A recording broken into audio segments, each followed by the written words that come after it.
Welcome to the Shower Epiphanies podcast, where we explore your hidden thoughts and desires, revealing your greatest drop the mic moments. Now, here's your host, Art Costello.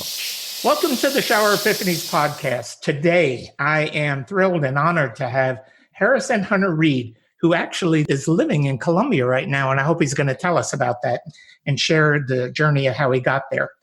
Harrison is a serial entrepreneur, international speaker, and world traveler.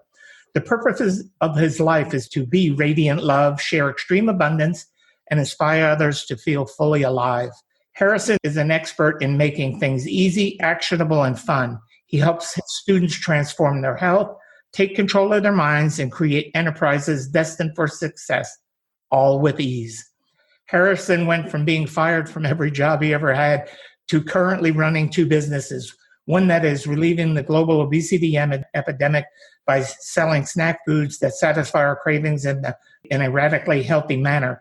The other helps American financial institutions secure their benefit programs to instantly generate substantially more income for both their employees and owners.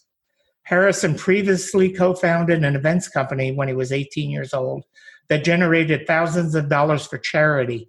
He is also currently on the advisory board of two charities, Help for Children, which helps prevent child abuse, and the National Alliance of Mental Illness, which offers help and support for the mentally ill. Harrison Hunter Ford, you have a big heart. I can tell already. And I can't wait to hear how this journey went. How did it all start for you, Harrison? You called me Harrison Hunter Ford. It's just really funny. Harrison Hunter Reid.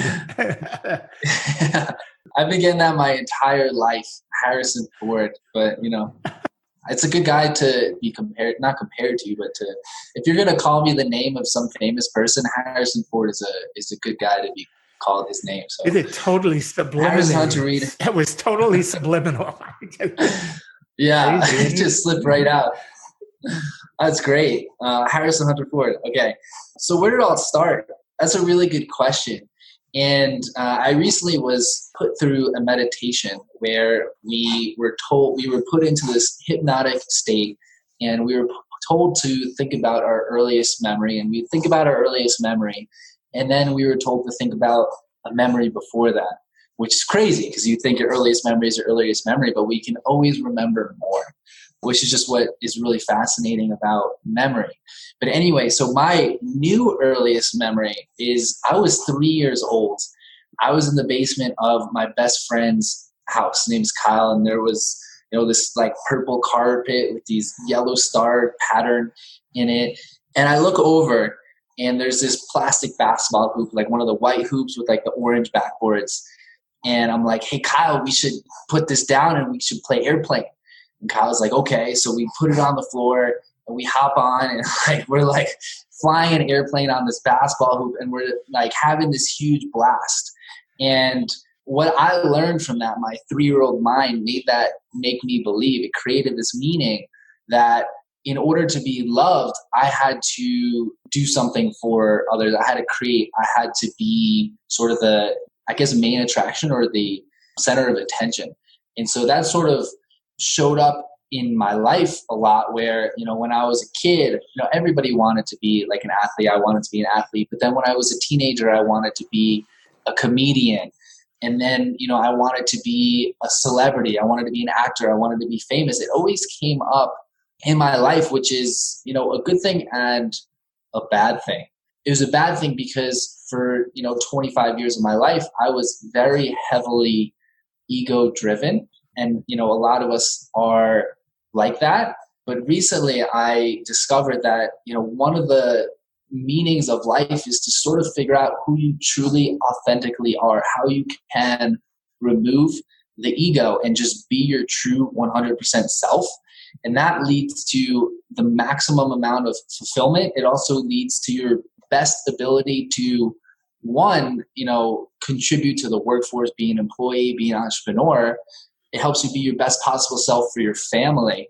When I started to uncover myself, unraveling the layers and get rid of the ego, it's just amazing the transformation that I've seen in my family. Like my mom is a different person. My dad's a different person. My brothers are evolving. And obviously it's not all me, but just in my transformation has sort of inspired the people that I truly care about to also transform. And we're living in this like transformed family, which is just beautiful and great and so much more fun. It allows you to be your best self in friendships and in contribution and in giving. So removing layers of the ego is something that is really important to me. Yeah, it's really interesting to me because I am quite often told by professionals that I'm egoless. Have you ever heard that term? I have never heard that term, but I can see that. Like, you're such an easy guy to get along with. Like, instantly when we met, there was chemistry. I was like, I like this guy, Art. He's great. Like, we're going to have a really awesome interview because, he's just so giving and loving. And you have this air of just like freedom that surrounds you. It's funny because I've done everything in my life I've ever wanted to do. Wow. My journey briefly is that when I was 9 years old, I was abandoned, had to figure out life on my own. And I went to a hilltop. After many trips up there, I heard this voice that just said, you just need to be and everything will always work out. And I made that trip so many times that I actually started to believe it at a young age. And I have all my life. I've figured everything out through all the trials and tribulations that I've had. I'm a Vietnam veteran. I'm a former combat Marine. In 2006, I lost my wife to ovarian cancer, the love of my life. And, just all these things that have happened, but I always get through them knowing that it's all part of the process of living. We live and we die. Right. We're just going through in the States. I don't know if you heard, but Kobe Bryant and his daughter were killed with 7 other people on helicopter. And, that's what makes it so important to live in the moment, to do what you want to do and don't let other people's expectations knock you off your path to do that. So I think there's a lot. And when your ego gets fed, your expectations alter. It really changes them. So anyway, I didn't want to interrupt your story. Keep us going. No, that was, you mentioned Kobe, and yeah, I heard the news, and I wasn't a big like Kobe fan as the NBA player. I'm a fan of the Miami Heat, and he's a Laker. He's obviously a fantastic basketball player, but just the human being that was Kobe was just incredible. I made a post about this, when I learned of his passing.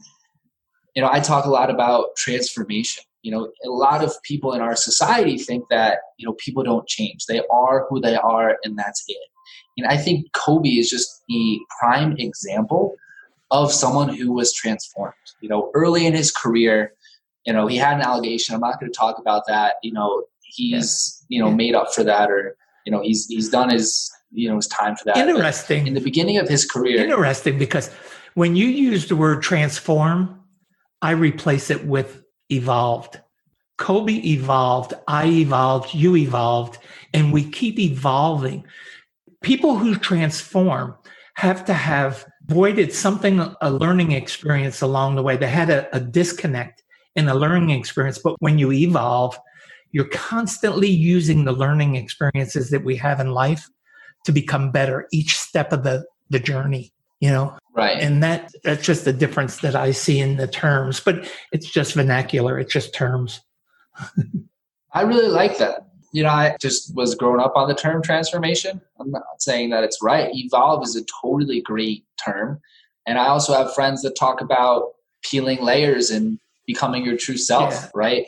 All of these things that, we do that may not be ethical or moral tend to come from not who we truly are. That comes from a layer, a defense mechanism that we put on when, something in our childhood or in our adulthood went wrong, and we, decided to be this way, which isn't our true authentic self. So there's a ton of ways to do it. A lot of it is just in the way that we express it and how we express it, because transformation, I'm not saying it's a bad thing. I don't believe in good and bad. I just believe in events. We just all have events, and I don't make judgments on people. I'll never judge anybody because it doesn't serve any useful purpose to me to judge. I take people for who they are, what I can learn from them, and what I can teach them. So that's how I perceive things. So, I think that's really beautiful. I do. And I appreciate and thank you for sharing that with me and educating me at this time. So Kobe is a prime example of an evolution where in the beginning of his career, he was a guy who wouldn't even talk to teammates because he didn't think some of his teammates were good enough to be in his space. He was a very, standoffish guy. He fought with his co-star, Shaq. They talk about how they could have won 10 together, but their personalities were so much friction that they had to separate. I mentioned that I wasn't going to talk about the allegation because, it's a very heated discussion. Mm-hmm. But one thing I will mention of that is that was one time in his life where Kobe was like, wow, I really need to change the course of my life and change who I am being and what I've done. And like, he became this person who, he had a podcast for kids. Earlier in his career, he was kind of, a mean kind of guy. And now he's like, to run a podcast for kids, you have to be one of the most loving human beings on the planet. He wrote a book in order to empower women to get into their leadership and build their empire. He, in his free time, would coach his, daughter's basketball team. And the way he coached was amazing. His philosophy wasn't the coach, I'm here to win and boost my ego. The philosophy was, what can I do for these girls that will give them the most long-term success? Like, how can I set these girls up to be WNBA players, even though they're 8, 9, 10, 11, 12 years old? So he went from this mean guy to this human that was so loving, so giving. Fatherhood was one of the most important things to him. It's amazing to see that transformation. And, on one hand, the world is totally going to miss having Kobe Bryant here and all the good that he was going to do. On the other hand, I see that in his death, and this might be a little on the edge, but in his death, people are really understanding how great of a guy he is. And I think in his death, he's inspiring millions of people to do more good in the world. So, we lost Kobe and it's really sad, and, condolences to his family. And I hope they're doing okay. It's got to be a really tough time for them. But I think in the scheme of things, his death may have inspired millions of people to do, and I know you don't like good or bad, but to help more people in this world. Well, helping more people is not good or bad. I mean, anytime you help anyone, that's positive. There's no bad in helping somebody, unless you're helping them rob a bank, maybe, or something like that. Yeah. But, in talking about Kobe like that, about death is an awakening for the alive. It really shook me when my wife passed away in 2006 from ovarian cancer. It shook me to my roots, but that shaking of my roots brought out really my authenticity about what I was supposed to be doing in life. Because for a while, I wasn't a good person. But finally, after I got through the grief, I started writing and I started doing it. And that's what everything has come out of since, the last 10 years for me. The need to have closure in any given situation is sheer human nature. And when it comes to romantic relationships, this desire skyrockets. Has your previously failed relationship left you in immense pain? It's not uncommon for people to shy away from a new relationship after their first one fails miserably. The fear of the unknown makes them hide in a shell to prevent any future heartbreak. Relatable? Despite wanting to love and be loved, you can't take the plunge if your mind and heart are still locked somewhere in the past. Maybe you aren't aware of the power of releasing the past, or perhaps you don't know how to do it. Art Costello in his online course teaches the art of moving on from bad places to happier, more stable ones. This course can change your life for good, helping you beat all kinds of negativity on the road to eternal bliss. Sign up now before the gloominess gets the better of you at expectationacademy.com. We either can dwell in sorrow or we can rise in victory from death, and make sense out of it, what it's supposed to be. Because it's inevitable. Every single one of us is at some point going to die, and what are we going to do about it, and I don't even know where I'm trying to go with it. It just happens. So you can't prepare for it. I train people a lot. How do you expect the unexpected? Because death is always unexpected. Even when my wife was diagnosed with cancer and it became terminal, The day that she passed away, the night that she passed away, I could not believe that it happened. I did not believe it. I just didn't believe it. Yeah. So as much as I thought I had prepared for it, I was totally not. So anyway. Yeah, no, it's definitely not how I thought this podcast would go, but death is a really fascinating thing. And I think that a lot of people have that same sort of reaction. I mean, I had that reaction when I heard Kobe pass. I was like, no way, this isn't possible. Tell me this isn't true. Like, that's our initial reaction to death. And it's like, death is like one thing that really most people struggle with not only like seeing the good in death, but even allowing there to be any good. You know, they feel sick or they feel guilt if they try to see any good in death. And, you know, I'm not sure if that, you know, if we should sort of figure out a way to sort of, you know, celebrate death, celebrate a person's life, celebrate all the positivity that's going to come from a person's death or not. I mean, I'm not a death expert, but I think it's a really interesting to think about, like, can we make celebrating a person's life and the lessons we get from their death something that's okay and not taboo?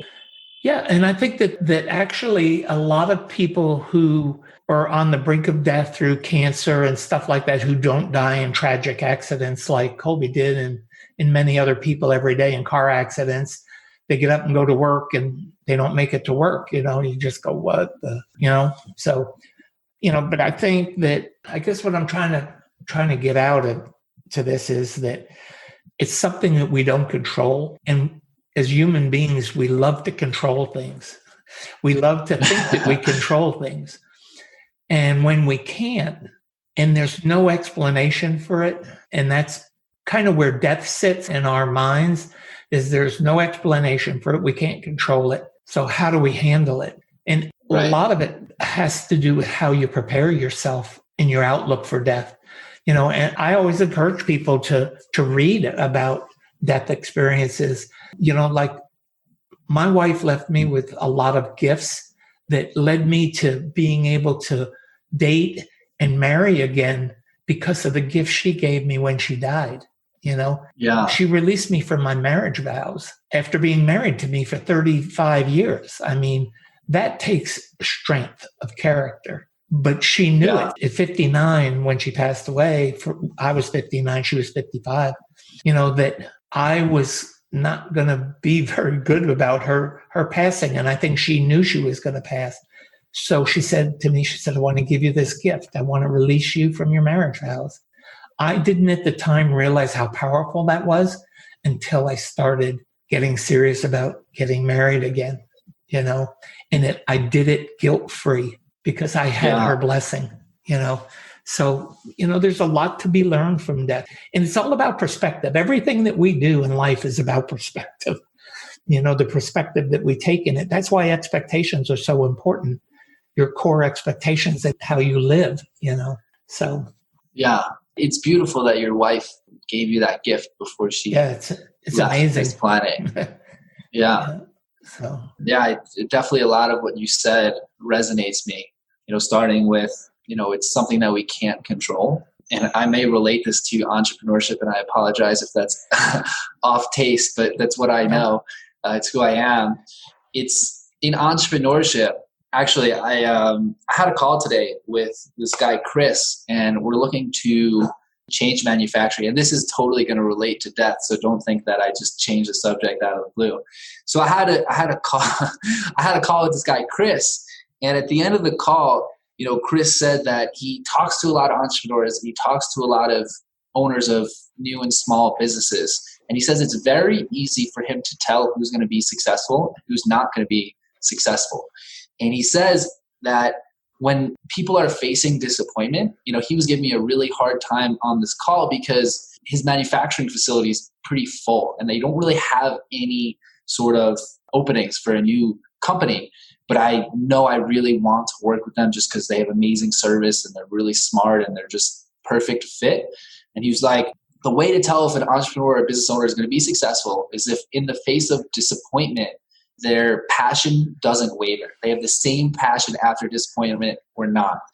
And one thing that I realized, my epiphany out of this, and this may start not relating, but I'll still relate it back. My epiphany out of this, I said, you know, Chris, that's really interesting. I actually find that in the face of disappointment, my passion grows stronger.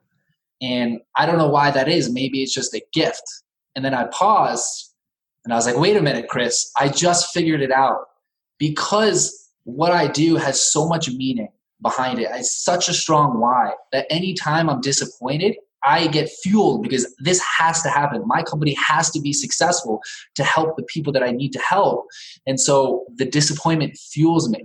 And so how this relates to our conversation earlier is that you were talking about, we like control. And so when we're faced with disappointment in our entrepreneurship careers, we fail, we mess up, something happens, we still can right the ship. Whereas with death, no matter what our first reaction as human beings is like, okay, how do we right the ship? How do we fix it? But death it's over. Like there's nothing, we can resuscitate people, but most of the time death is the end and it's it. Like we can't fix it. We can't have the same passion. We can't figure it out. And I think that's something that's really hard for people to get over, at least for their first reaction. Yeah. That's very interesting, because I look at it this way, that what controls your passion and all of that are your expectations. See, epiphanies are the precursor to expectations. And when you have an epiphany and you make it an expectation and you internalize it, that's how your passion starts to grow. That's where you find your passion. And you guys are right, because if it is so solid an expectation, entrepreneurs, when they have solid expectations, and I'm talking about core values, my core values are love, compassion, and integrity. Those are my 3 core expectations. They permeate my life, how I act, how I do, how I see, and how I move. When they're so powerful that you can't shake them, then that's when that passion goes up. When I do podcasts, people, if I get on my bandwagon and really go off on expectations, I had a lady the other day that said to me, she said, I think that I'm going to use your podcast for my podcast. She said, because that was so passionate. She said, you're exactly what I try to get people to do, how to live with passion, because if I do something, I'm balls to the wall. I'm in all the way. I don't do things half step. When I go do them, I do them. And I've owned a business, construction business for 35 years, extremely successful, did great, made tons of money and all that. But it wasn't, it never satisfied me. It never satisfied me. Yeah. I am more satisfied now doing this podcast than I have been at any other thing that I've ever done, including writing my book and everything else. So yeah, that's really fascinating. So in my bio, you spoke about how I've been fired from every job. And that's true. I have been fired from every job. And the reason why I became an entrepreneur is not because I couldn't make it in the corporate world. I couldn't make it in the corporate world. But the reason is because I needed a driver, a passion, a why. I think that is so important. However, when it comes to a why, you don't have to quit your job. And so, what I like to do is I like to challenge people is to figure out why they do what they're currently doing. And so I'll share an example and then I'll relate it back to your example as well. So I have a friend, his name is Justin, and I find myself talking about this guy a lot. He works as a marketing consultant for financial companies. So every day he's helping, financial services companies with their marketing, upgrading their tools, having better CRM systems. It's kind of boring stuff.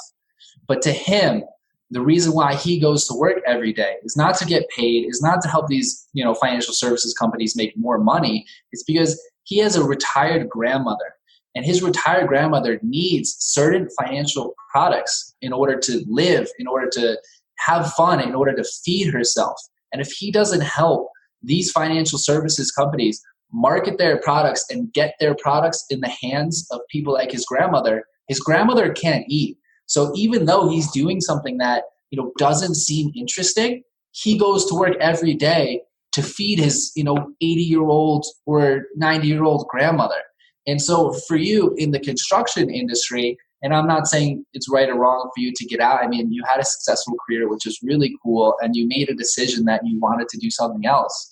And there was a way for you potentially to reframe how you look at the construction company. And this is not just a mental thing because it translates to how you do business. But if you reframe that construction company, what kind of construction did you do? It was a big vacuuming company. We had big vacuum trucks and we did everything from vacuum rock off the roof to vacuum out, grain tanks, pig farms. I mean, all kinds of stuff. Yeah. We did it. Wow.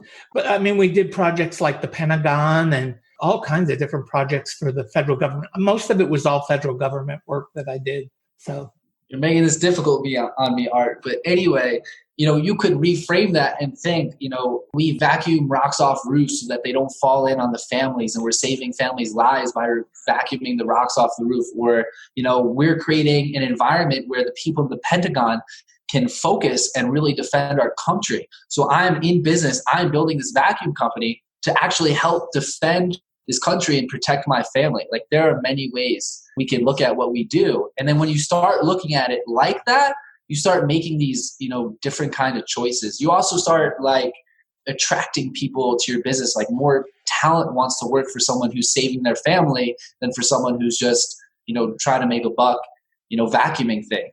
Investors want to get involved. Clients, if a client feels like you're there to protect their family, they're going to be so much more inclined to choose you over any other number of, vacuum companies out there. Yeah. I understand the rephrasing it, and I didn't mean to make it sound that I didn't like what I did, because it was creative, because it was a lot of engineering. Because when I first started, it was a small truck. And when I finished, I had built the truck that was huge. We did a lot of building of our own equipment and stuff like that. So, there was a lot of creative parts. And the reason I ended up selling is that I had massive health bills from when my wife had ovarian cancer, and I promised her I would pay them off. So paying them off was my goal in life, because I promised her I would do that. And I paid every single doctor hospital bill that was out there. So, congratulations. Yeah, and in the course of it, I had to sell a lot of assets that I had accumulated all my life, because I thought we would retire on those assets, and basically start it over. So, Has anyone ever inspired you to discover a happier, healthier, and more fulfilled you? It is a magical experience, isn't it? Inspiration is indeed very powerful, yet it's often undermined. It can lift you from the ground to the sky in no time. Have you ever thought about returning the favor by inspiring the people around you? If you don't think you have it in you, we have good news for you. Art Costello's online course has everything you need to learn to supercharge yourself and shape your character into a powerful personality. Get ready to discover your strengths and unleash the creativity within. Don't believe it?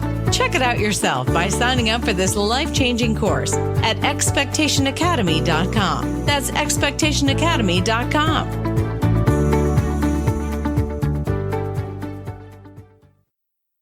I think is so beautiful about that, and now we're just going to make a total shift in our conversation, is in your relationship was so successful because you have two people that are there to give and not to receive.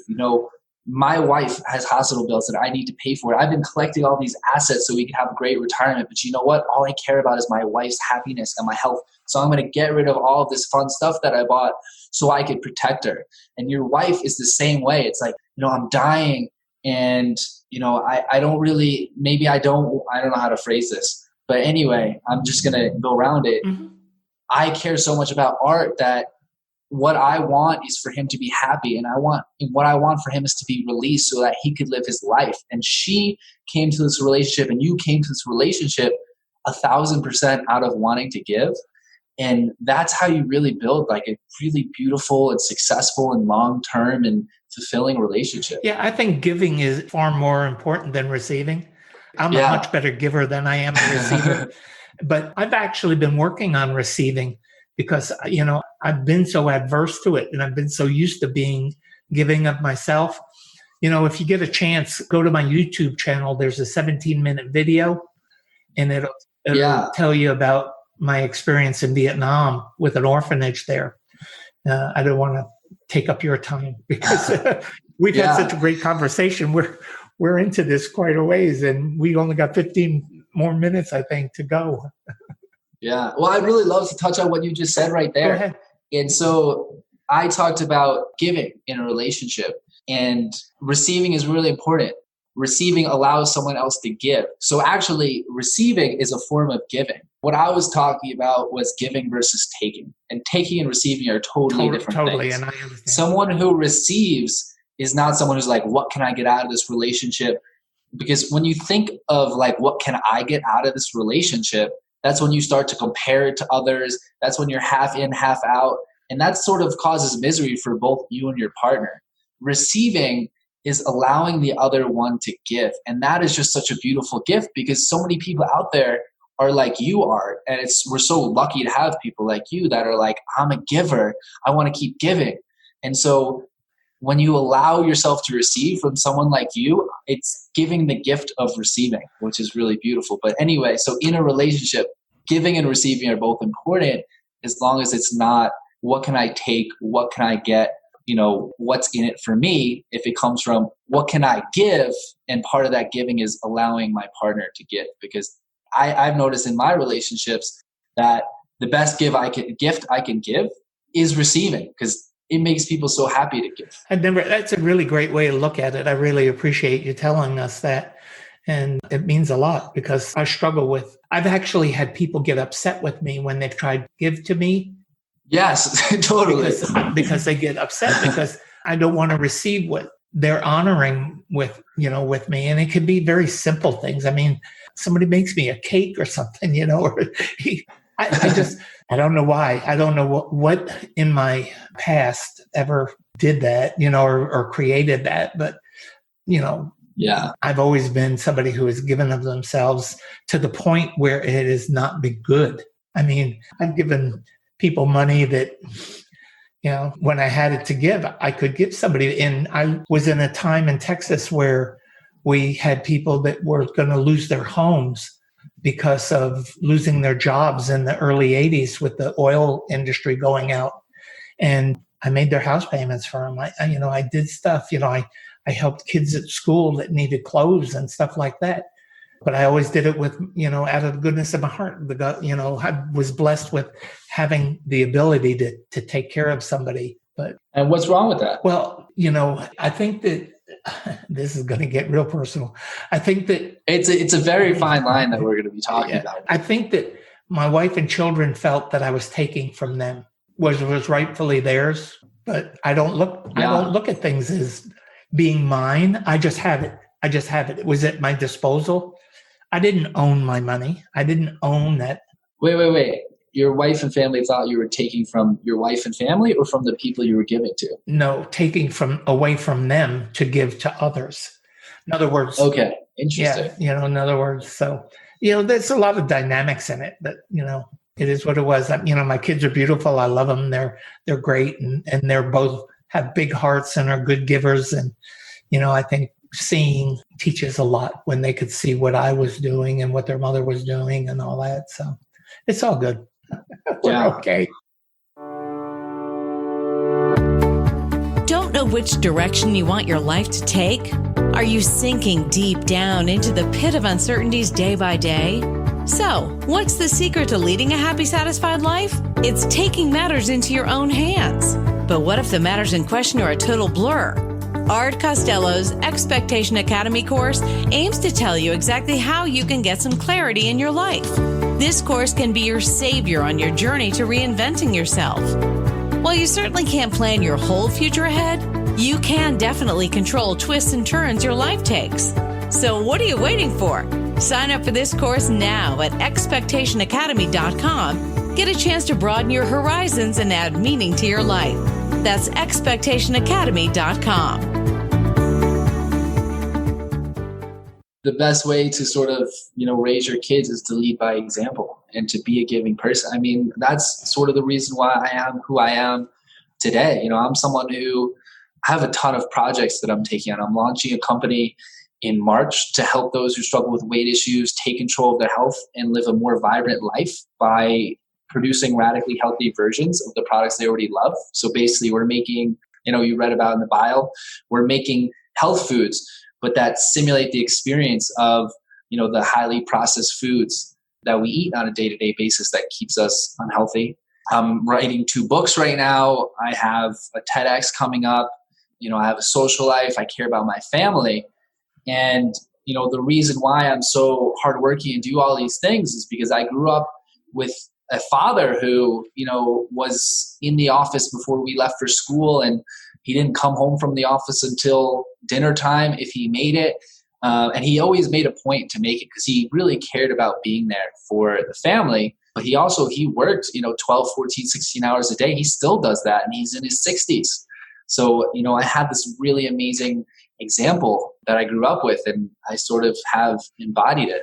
Work ethic, I think, is something that is transferred by observance, when we're young and we see our parents working so hard.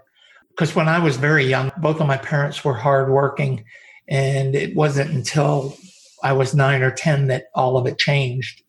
But that's another story for another day. Can you tell us something about what you're doing in the financial end and then this nutritional end? I'm intrigued with that. Yeah, sure. I mean, the financial end is a lot less sexy than the nutritional end. So actually the business in finance is actually a business I sold. I sold it in March. So I got into it because, I had certain talents and I realized they were applicable in the finance industry. And I saw an industry that didn't really act out of ethics or morality.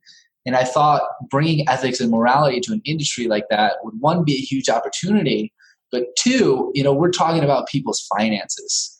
Finance is the number 1 cause of divorce in the US. It's something that is one of the biggest causes of stress. And I figured if I could come in and I could help people with their finances, I would really, make a difference in this world. And that was my why behind it.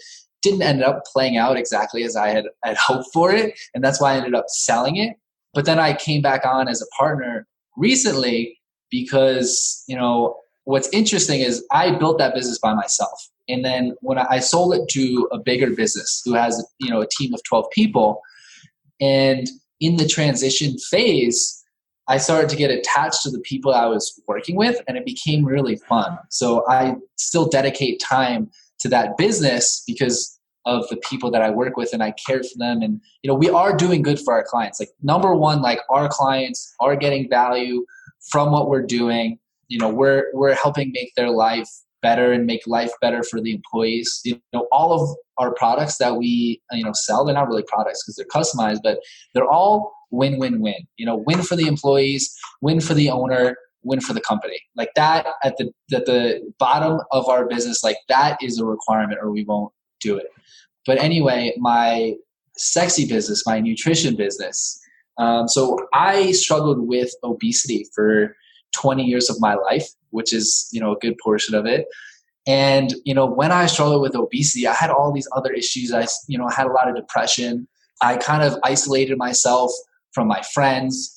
I, lacked self-confidence, which is, a tough way to live.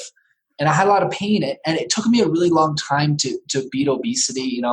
I would diet and I would lose weight, and then I would stop dieting and I would gain it back. And this happened, a few times over several years. And, eventually, I got out of it, which is amazing. I'm able to be, I have more energy. I'm more productive. I could think more clearly. I have more confidence, and I'm able to put myself out there. And so, I understood like how hard it was for me to be obese, and, how hard it was for me to beat it because our food system is really failing us. They're selling us foods that have been, genetically modified. They're adding chemicals. Some of these companies actually have teams of scientists who try to figure out ways to make this food more addictive. Like they literally are like, let's build this food to get people addicted so they keep buying more and more and more, instead of like, let's make food that is actually food and people can eat. And so, I I struggle with obesity. I have people in my family who struggle with weight. I talk to a lot of people who struggle with weight. And people who want to lose weight, eating healthy is not the biggest problem. Most of these people that I talk to, at least in my experience, they eat healthy. It's when they need that emotional release, when they are stressed or when they're depressed or when they have a bit of anger, they need something to get out of that. And so what they do is they go to the convenience store or the gas station or the drugstore, and they make their, worst food choice. They buy something that, tastes really good and lets them feel a little bit better in the moment. But then a couple hours later, because, they put this, bad food in their body, they actually feel worse. They feel more depressed, more stressed, more angry. And so they have to get the emotional release again. And it's this downward cycle that keeps people unhealthy. And so what we're doing is we created a product that, stimulates the same sort of experience that you get. And, what I mean by that is, we're making products that look, feel, and taste like the products that you love. If you love Doritos, like we're making a seasoned tortilla chip product that, looks, feels, and tastes similar to a Dorito, but it's extremely healthy for you. You'll eat it and you'll feel good and you'll break that cycle. You'll just destroy the addiction to the processed foods. You'll get out of the cycle of depression, stress, and anger. You'll feel better. You'll have more energy. You'll have more peace of mind. You'll take control of your health and just live a better life. And all you have to do is continue to eat the junk foods you love, just the junk foods that we created instead of the ones that, you're currently purchasing. Sounds like you're onto something.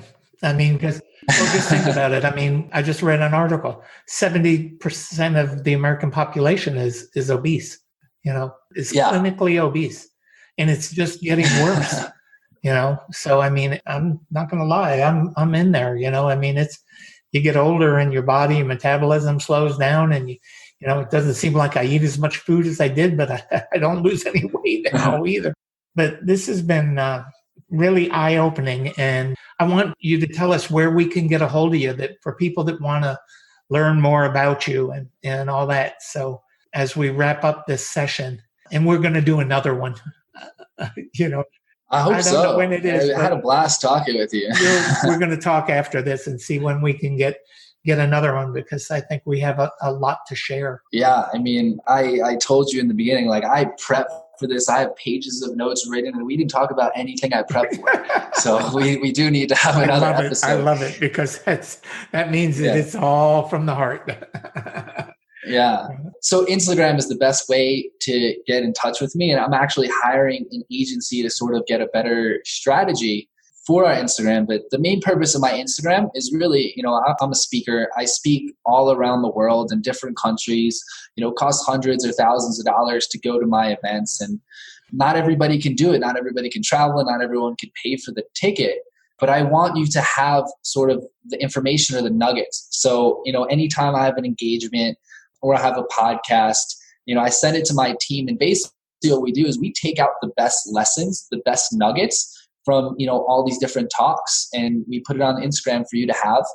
Also, our company, if you're interested in eating junk food that will help you take control of your health and live a better life, we're launching in March, and all of that information will be on the Instagram. So if you connect with me on Instagram, it's at Harrison Hunter Reid, not Harrison Hunter Ford, at Harrison Hunter Reid, R-E-I-D. You'll get the best nuggets from, all of my talks, and you'll get information of when our, chip products and our snack foods will launch. And it'll be really exciting. If you want to get in touch, if you send me an Instagram message, if you have any more questions, I'm always happy to answer your messages and, just serve and add value. So, connect with me on Instagram, and, I look forward to a relationship. And I'm going to encourage everybody to reach out to him, because Harrison Hunter Reid is a fine person, and what he's doing to change the world financially and health and nutrition wise is commendable. And I think he deserves our support. So everybody, with that being said, thank you for being on the show. It's been a pleasure. We're going to do it again. I will let everybody know when it's going to happen. Definitely have a connection with Harrison, and we're going to use it to the full ability. So everybody knows where they can get a hold of me. Art at Expectation Therapy is my email. Expectationtherapy.com is my website. My Expectation on Twitter. Expectation Therapy on Facebook and Instagram. So with that being said, Heather White, could you take us out of here? Thanks for listening to the show. Drop us your comments and questions with what you want answered on the show. You can subscribe on iTunes and Binge Network. You can also get more information on the website, expectationtherapy.com.